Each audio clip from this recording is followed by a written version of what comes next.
İsa Mesih Hudayın sözü durmuş coşkunu İsa Mesih Hudayın sözü durmuş coşkunu senin adında günem yuvuldu bütün kalbimi sana tapşırdım senin adında günem yuvuldu bütün kalbimi sana taşırdım. Salam mehriban idesler. Men tidin şuunki programma goşulyp bilýäniňizde öwrenşat. Men şugun hem Hudaýyň sözünden, Hudaýyň bizi bagşlaýşy barada bir näçe ayatlara teredik geçmekçi. Men geçen gepleşigimizde öwrenen zatlarymyz size kömek edendir diýip umyt etýärin. Men şu gepleşige başlamadan öň tidin her biriňiz üçin men dilek etýän. Sebäbi Hudaýyň sözüni okap şonu aýdylýan zatlary biz günnelik durmuşymyzda ýaşamaklyk gaty wajyp. Diňe okap, onu kellämizde saklasak, onun peýdasy ýok. İsa Mesihiň özüm bizi şu kellämizden hakykaty ýüregimize geçirip, şol ýürekden eýam ýaşamaga çagyrýar bizi. Men şoň üçinem siziň üçin şeýle dilek etýän. Goý Hudaý size kömek etsin günnelik durmuşyňyzda şu hakykaty ýaşamaga, beýleklere İsa Mesih barada şaýatlyk etmäge, hemem olary şol İsa Mesihiň biziň günämizi bağışlandygy barada Hudaýyň İsa Mesihiň haçda ölüp biziň günälerimizi öz üstüne alyp eden işi derarly günämizi bağışlaýandygyny beýlekler bilenem paýlaşyp olary şaýatlyk etmäge men sizi çagyrýan. Hudaýyň sözü bizi şeýle etmäge çagyrýar. Özüne iman etýärler. Hudaý eýem şol İsa Mesih barada hoş habary beýlekler bilen paýlaşmaly.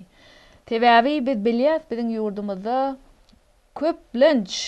köp adamlar gowy iş edip şoň üstü bilen men Hudaýa ýakynlaşýanlar diýip şeýle pikir etýärler.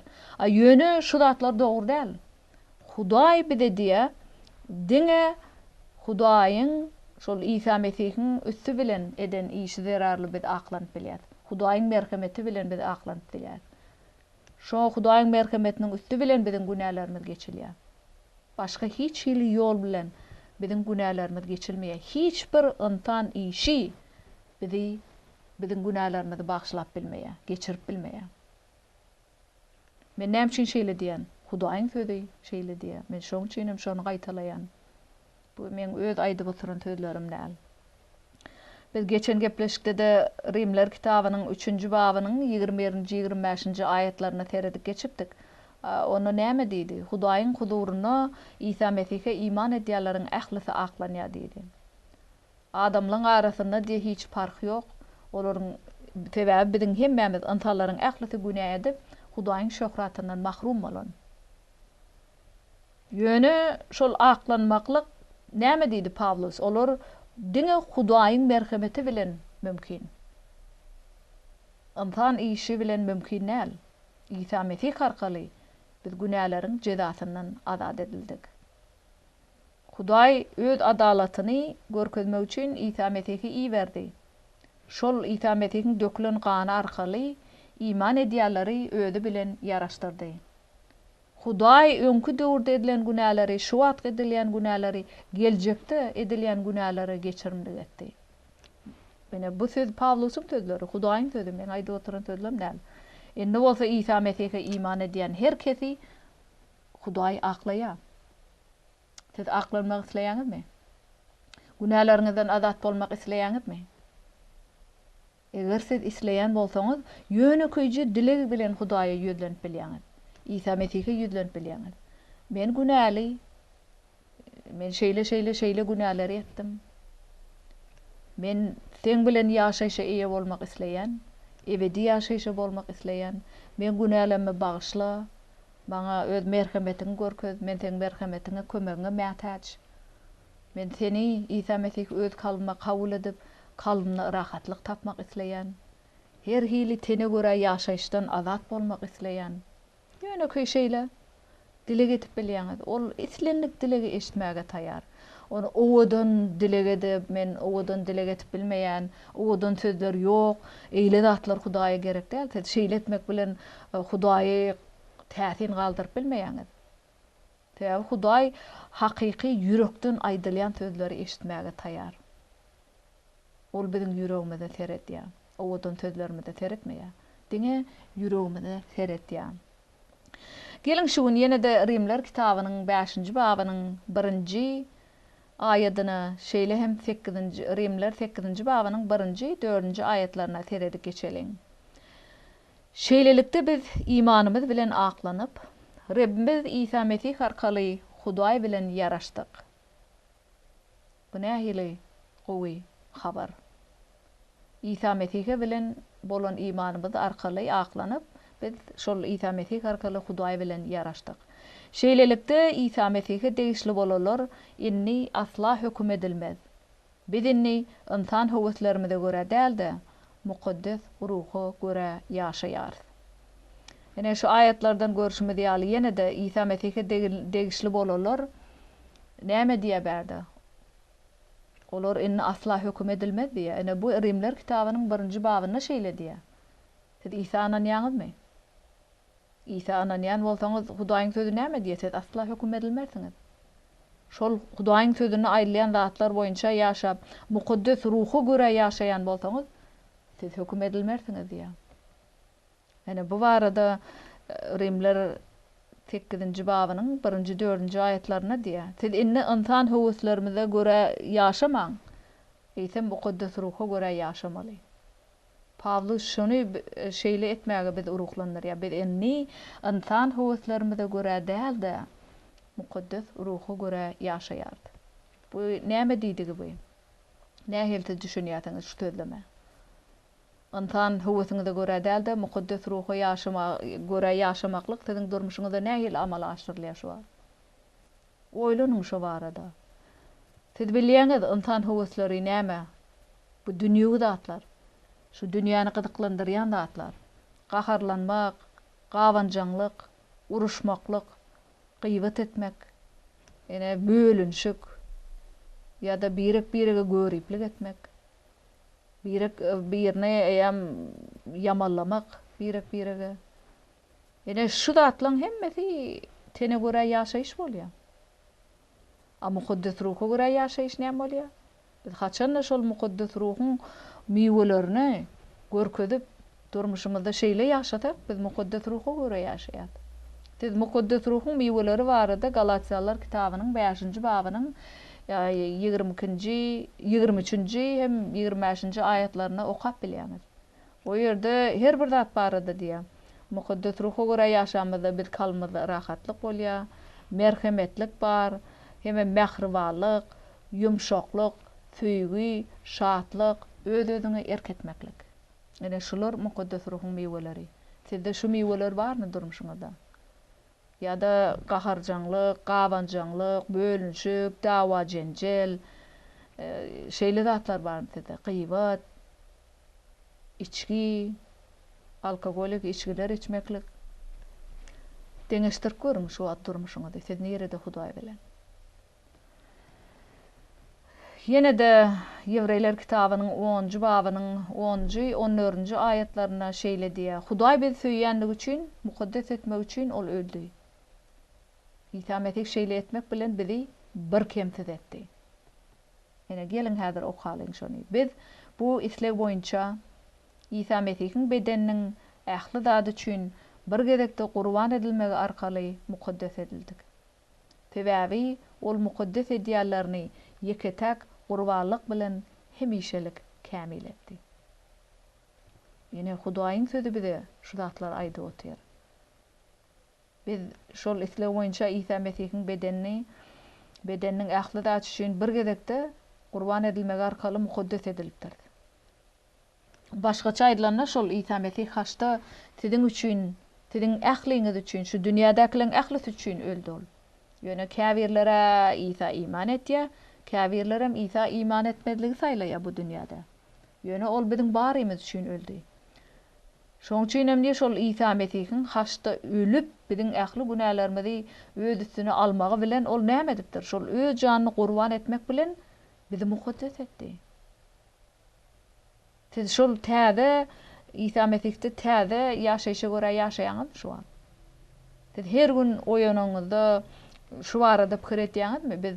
Men şol İsa Mesih'iň eden işi zararly mukaddes edildim. Men şoňa görä ýaşaýyn, şu durmuşa görä. Köne durmuşa däl de şol täze durmuşa görä mukaddes edilen ýaly men ýaşamaly günnelik durmuşymda. Men sizi şu barada oýlanmaga çagyrýan. Sebäbi ol mukaddes edýärlerini ýeketek gurbanlyk bilen hemişelik kämil edipdir. Diňe şu gün üçin, ertir üçin däl. Hemişelik kämil etdi diýe. Bu Ýewreýler kitabynyň 10-njy babynyň 10-njy, 14-njy ayetlerine şeýle diýe. Men sizi şu aýada ynanyp ýaşamaga, siz hem şol hakykat şu ýerde aýdylýan hakykata görä ýaşamaga çagyrýan.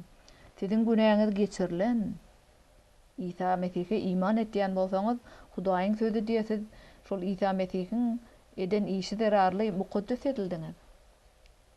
Ol mukaddes edýärlerini diýe şol ýeketek gurbanlyk bilen hemişelik kämil etdi Hudaý sizi.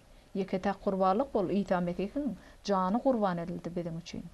Şo zararly biz hemişelik kämil edilen, diňe şu gün üçin näl? Siz şu hakykata inanýaňyzmy? Oýlanyň şu hakykat barada. Eger siz İsa Mesih'e inanýan bolsaňyz, mukaddes edilen ýaly, İsa Mesih'te berilen täze durmuşa görä ýaşaýaňyzmy? Mukaddes ruha görä ýaşaýaňyzmy günnelik durmuşyňyzda? Ýa-da antan howatlaryňyza görä ýaşaýaňyzmy? Antan howatları bu köne durmuşa degişli. Şu barada oýlanyň. Ýene de 1-nji Ýohanna kitabynyň 1-nji babynyň 7-nji aýatyna näme diýär? İsa Mesihiň gany bizi bar günahlarymyzdan tämizleýär diýär. Gelin häzir şol aýaty okalyň. Emma Hudaýyň nurda bolşy ýaly, biz hem nurda gezýän bolsak, onu bir-birimiz bilen ýakyn gatnaşygymyz bardyr. Onuň ogly İsanyň gany bizi ähli günahdan tämizleýändir. Nähili ajaýyp hoş habar bu. Siz şu ayetlerden Hudaýyň ýüregine gowy düşünýäňiz. Hudaýyň ýüregi näme? Ol sizi günahlarynızdan azat edip, sizi täze durmuş, täze ýaşaýyş bermek isleýär. Siz şeýle ýaşaýşa, ebedi ýaşaýşa ýe bolmaga taýarmy? Taýar bolsaňyz siz men ýene bir gede gaýtalaýan. Ýönekeýje İsa Mesih'e gelip dilek edip, men ebedi ýaşaýşa ýe bolmak isleýän. Men günäli, günälärimi bagyşla, maňa merhamet et, kömek et diýip şeýle dilek etip bilýäňiz. Ne şu hakykatdan biz görýäs 1-nji Ýohannanyň 1-nji babynyň 7-nji aýatyna da diýe, İsa Mesih ol hemişe nurda. Biz haçan günämizi boyun alyp Hudaýdan bagyşla diýip şeýle ýaşatak şeýle ýagdaýda. Biz şonu nurda gezýäs. Eger biz nurda gezýän bolsak, onu birek bilen gatnaşygymyz has ýakyn bolýar. Siz şu wagt öz araňyzda gatnaşygyňyzy barlak görüň ýygnaşykda. Siziň birek-birege bolan gatnaşygyňyz ýakynmy? Ýa-da birek barada gıýbat etip ýaşaýaňyzmy? Ýa-da siziň araňyzda bölünşik barmy? Men sizi birlige çagyrýan, Hudaýym sizi birlige çagyrýar. Birek-birege bolan günäňizi bagyşlamaly sebäbi Hudaý siziň günäňizi bagyşlady. Ol näme diýdi? Hudaý bizi İsa Mesihiň üstü bilen mukaddes edip, bizi hemişelik kämil etdi. Hemişelik. Şoň üçin hem Rimler kitabynyň 8-nji babynyň 1-nji aýatyna da näme diýdi? Ol İsa Mesih'e inanýarlar üçin olaryň ne asla hökm edilmez diýär. Sebäbi İsa Mesih hem biziň üçin bar şol günahlarymyz üçin öz gany bilen töledi. Benim nähili ajaýyp azatlyk. Onuň ogly İsanyň gany bizi ähli günahlardan tämizleýär. Ene biz şu hakykata görä ýaşamaly. Şonu biziň birek bilen rahatlykda ýaşamagymyz mümkin. Hem Hudaý bilen gatnaşygymyzda rahatlykda ýaşamak hem mümkin. Biz günämizi boyun alsak, İsa bizi geçirýär. Ene bu barada 1. Yohanna kitabynyň 1. babynyň 9-njy aýatyny biz görýär. Emma günälerimizi boyun alsak, sadyk hem adalatly Hudaý günälerimizi bağışlar we bizi her hili yamanlykdan tämizler. Bu ayet Hudaýyň size berýän wadasy. Siz şu wadany kabul edip, kalbyňyzda kabul edip, İsa Mesih bilen ýakyn gatnaşykda bolmaga taýarmy? Eger siz taýar bolsaňyz, şu aýada ynam edip, oňa ýürekden ynanyp, durmuşyňyzda şonu ýaşamaly. Şol hakykata görä ýaşamaly. Şonda siz şu ýerde aýlanlarda eýe bolup bilýäňiz. Günäleriňizi boyun alsaňyz näme bolýar? Sadyk hem adalatly Hudaý siziň günäleriňizi bağışlamaga taýar. Siz günäleriňizi boyun almaga taýarmy? Ýürekden. Birek-birege bolan gatnaşykda biz käwat pikir etmeýär. Biz kalmada nähili erwet pikir etýän bolsak, Hudaýyň öňünde bu günä. Sebäbi Hudaýyň sözi Filipler kitabynyň 4-nji babynyň 8-nji aýatyna näme diýär? Biz diňe näme gowy bolsa, şu gowy zat barada pikir etip ýaşamaly. Erwet zat barada pikir etmeli däl. Sebäbi biz şu ýerde näme pikir etsek, şoňa görä biz hereket etýär. Ýüregimizde näme bolsa, şoňa görä biz gepleýär. Şeýle dämi? Biziň ýüregimizde gepleýişimiz ýürekde bolan zady bize aç-açan aýan etip görkezýär. Şoň üçin biz eger İsa Mesihiň bize beren täze durmuşyna görä ýaşamak isletek, şol mukaddesligimize görä biz mukaddes edildik diýdi Ýewreýler kitabynyň 10-njy babynyň 10-njy 14-nji aýatlaryna. İsa Mesihde biz mukaddes edilen, hem hemişelik kämil edilen, biz şol biziň täze durmuşymyz. Men sizi şu täze ýaşaýşa görä ýaşamaga çagyrýan.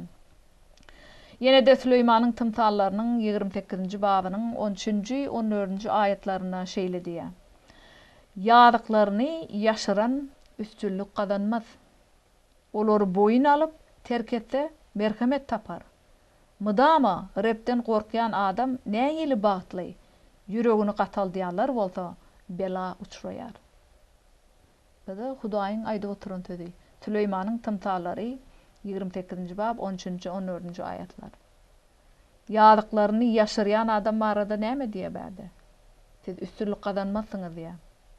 Ýöne olary boyun alyp terk etseň, şonda sen merhamet tapýan. Ýöne şol günäni gidläp, kalbyňy gidläp garaňkylykda ýaşasaň taňa merhamet ýok. Hudaýyň sözi, meň sözüm däl. Mydama Repden gorkýan adam nähili bagtly diýär. Repden gorkmak diýmek näme? Şoň ýoluna eýerip, her bir edýän hereketimiziň üstü bilen eýem İsa Mesihe hormat getirmek, Repden gorkmak şol. Men her bir ädemne, men şu ädemim Hudaýa şöhrat getirýärmi? Şu ädemim Hudaýyň eýem hormat goýýarmy? Diýip şeýle ýaşasam men bagtly bolýan Hudaýyň sözüne görä. Ene şol Repden gorkmak. Şoň üçin Süleymanyň tymsallary diýär, mydama Repden gorkýan adam nähili bagtly. Ýüregini gataldaýan bolsa bela uçuraýar diýär. Men şoň üçin sizi şu wagt İsa iman etmedikler, men size ýüzlenýän İsa iman etmäge çagyrýan. Sebäbi ýüregini gataldyp ýaşasaň bela uçuraýan diýe berdi Süleymanyň tymsallaryna. Eger sen azatlyga eýe bolup bagtly bolmak isleseň, onu Repden gorkup ýaşamaga çagyrýan. Bu Hudaýyň sözi şeýle etmäge sizi çagyrýar. Repden gorkýan adam nähili bagtly diýär. Ýüregini gataldaýan bolsaň bela uçurarsyň diýär. Hudaý her hili günäleri, nähili erwet bolsa da geçirip sizi halas etmäge taýar. Ol sizi günäňizden halas edip ýüregiňizi üýtgetýär. Şoň üçin men ýüregiňizi Hudaýa açyp İsa Mesihi öz kalbyňyza çagyrmaga sizi çagyrýan. Ene bu barada 1-nji Korintoslar kitabynyň 6-njy babynyň 9-njy 11-nji aýatlaryna şeýle diýär. Eýsem siz yamanlyk edýärleriň Hudaýyň şalygyny miras almajakdygyny bilmeýärsiňizmi? Öz-özüňi aldamaň. Ne azgyllar, ne de butparazlar, ne zinahorlar, ne de erkekbazlar, ne beçebazlar, ne de ogry jümrüler, ne betnebisler, ne de arakhorlar, ne paýyş tögünýärler, ne de kezzaplar. Şolaryň biri de Hudaýyň şalygyny miras almaz. Siziň de käbirleriniz şolar ýalydyňyz. Ýöne siz Rabbimiz İsa Mesihiň ady bilen Hudaýymyzyň ruhy arkaly ýuwuldyňyz. Hudaýyň mukaddes halky boldyňyz. Aklandyňyz. Ene bu 1 Korintoslar kitabynyň 6-njy babynyň 9-njy 11-nji ayetlerine şeýle diýär. Ene şu ýerden görüşüňiz ýaly kim Hudaýyň şalygyna miras alyp bilýän ekeni. Diňe oňa ynam edýärler. Diňe İsa Mesihiň ady bilen Hudaýymyzyň ruhy arkaly aklananlar Hudaýyň şalygyna eýe bolup bilýär. Ýanky agdan zatlarymyz adgylar, zinahorlar, erkek bazlar, ogry jümrüler, arakhorlar, paýyş tögýänler, kezzaplar Hudaýyň sözi bärde anyk şolaryň hiç biri Hudaýyň şalygyna miras bolup bilmez. Hudaýyň şalygyna eýe bolup bilmeýär. Bärde Hudaý öýde bize şonu ýatlady otýar. Şu zatlaryň haýsydyr birini siz etdiňizmi şu wagt? Eger şeýle etdiýän bolsaňyz Hudaý diýe men şalygymda size yer ýok. Ýene şoň üçin hem diýýär Rabbimiz İsa Mesihiň ady bilen Hudaýymyzyň ruhy arkaly ýuwulyp bilýäňiz eger İsa Mesihe iman etseňiz. Hudaýyň mukaddes halky bolup soň aklandyňyz diýär. Bu Pawlus bärde şol iman edenlere aýdyp otýar. Şol ýuwuldyňyz, mukaddes halk boldyňyz, aklandyňyz diýip ol İsa'da iman edip şol durmuşda ýaşaýanlara Pawlus şeýle ýüzlenip otýar. Men size şu wagt bir täzeakdan bir bölüm okap geçmekçi. Bärde Samariýaly nahor aýal barada gurrun gitýär. Şol aýal İsa tarapyndan halas edildi. İsa Mesih oňa diýerlik suw barada gurrun berdi.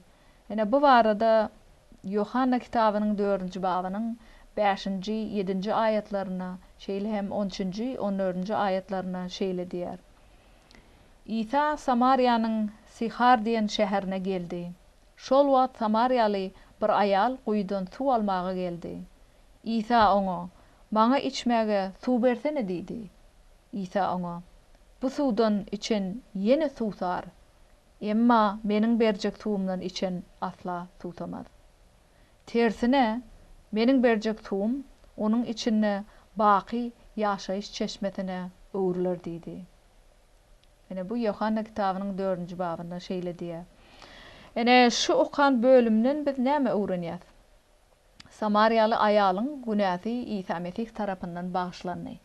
Ol aýalda özüňiz şu 4-nji baby dolu okan Yohanna kitabynyň 4-nji babyny şonu siz görürsiňiz. Ol aýalda 4-5 er bolan.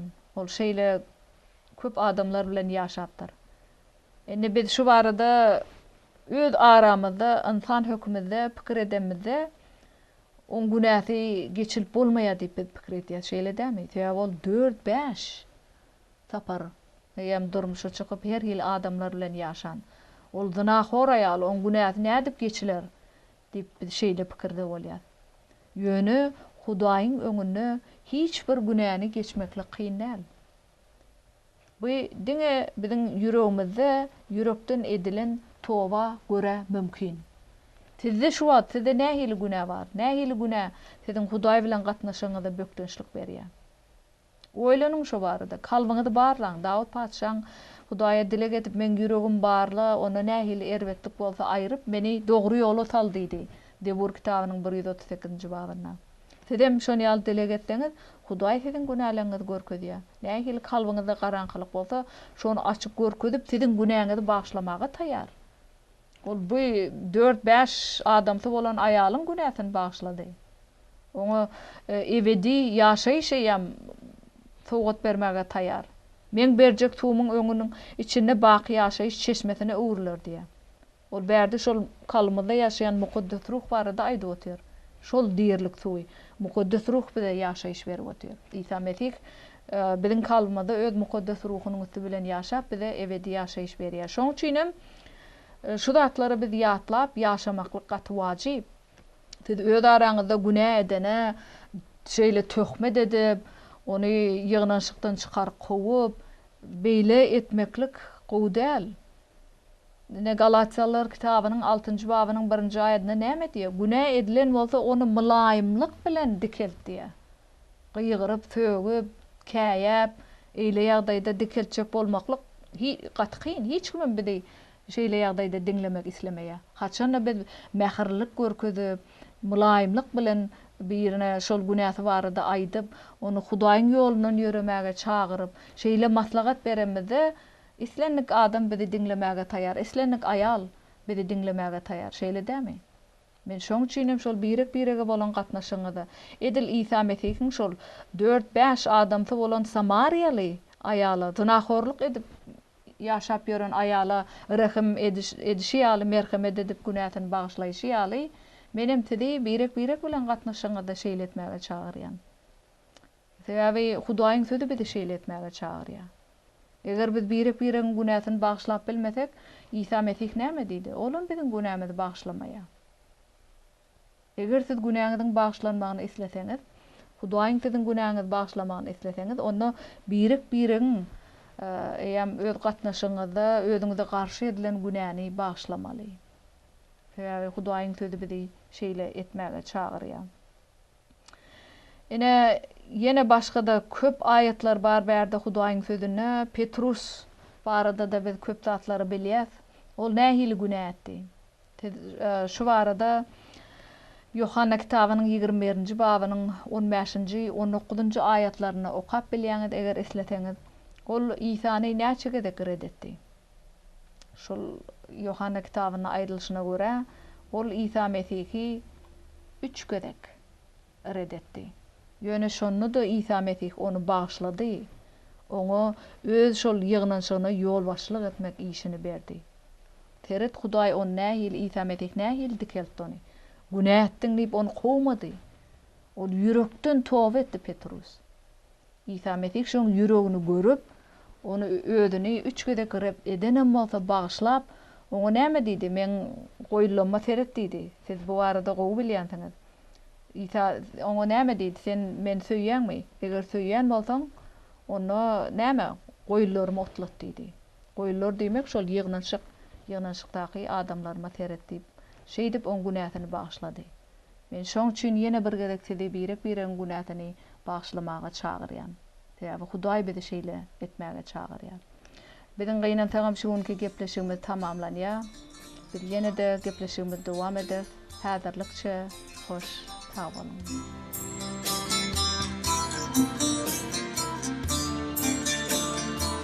Senin adından günem yolu bütün kalbimi sana tapşır.